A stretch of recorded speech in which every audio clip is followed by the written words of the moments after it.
Hello guys, welcome back to Bonnie talks. Salon స్టైల్లో hair straightening చేయించుకోవాలనుకుంటున్నారా? అది మీ డ్రీమా? అయితే ఈ వీడియో కంప్లీట్గా చూసేయండి. మీరు కూడా మీ ఇంట్లోనే చేసేసుకోవచ్చు. ఫస్ట్ అలా ఉన్న హెయిర్ని అయితే స్ట్రైట్నర్తో మనం స్ట్రైట్ చేసేసుకున్నాం అనమాట. స్ట్రైట్ చేసుకున్న తర్వాత దీనికి లోరియల్ ప్యారిస్ ఎక్స్టెన్షో అయితే నేను యూజ్ చేస్తున్నానండి. దానికి ఫస్ట్ అయితే స్మూత్నింగ్ క్రీమ్ అయితే ఆ స్ట్రైట్ హెయిర్కి పెట్టేసుకోవాలన్నమాట.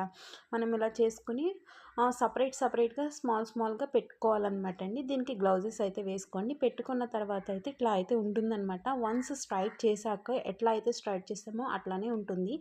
దీనికి చాలా ప్రాసెస్ అండి. కాకపోతే నేను 1 మినిట్లో అయితే చూపించేస్తున్నాను. తర్వాత హెడ్ బాత్ చేసేసి సెకండ్ క్రీమ్ మనం న్యూట్రలైజర్ అండి. First cream smoothening and next cream neutraliser. ఇది మాత్రం మర్చిపోవద్దండి. అది చేసేసుకున్న తర్వాత హెడ్ వాష్ చేసేసాక మళ్ళీ మనం ఒక్కసారి స్ట్రైట్నింగ్ చేసుకుని న్యూట్రలైజర్ క్రీమ్ అయితే పెట్టుకోవాలన్నమాట. అది పెట్టుకున్నాక కూడా సేమ్ యాజ్ ఇట్ ఈజ్ ఇలాగే ఉంటుందండి. ఇంత పర్ఫెక్ట్ అనమాట. ఇంకా న్యూట్రలైజర్ పెట్టాక హెడ్ వాష్ చేసేసి స్ట్రైట్నింగ్ చేసుకుంటే మనకి పర్ఫెక్ట్ స్ట్రైట్నింగ్ అయితే వచ్చేస్తుంది అనమాట. ఇదిగోండి చూపిస్తాను చూడండి. ఫైనల్గా తన హెయిర్ ఎలా ఉందో మీరు కామెంట్ రూపంలో కామెంట్ చేయండి. ఇంతవరకు నా ఛానల్ని చూడలేకపోతే ఫస్ట్ టైం చూస్తున్నట్లయితే లైక్ చేయండి, షేర్ చేయండి, సబ్స్క్రైబ్ చేసుకోవడం మాత్రం మర్చిపోకండి.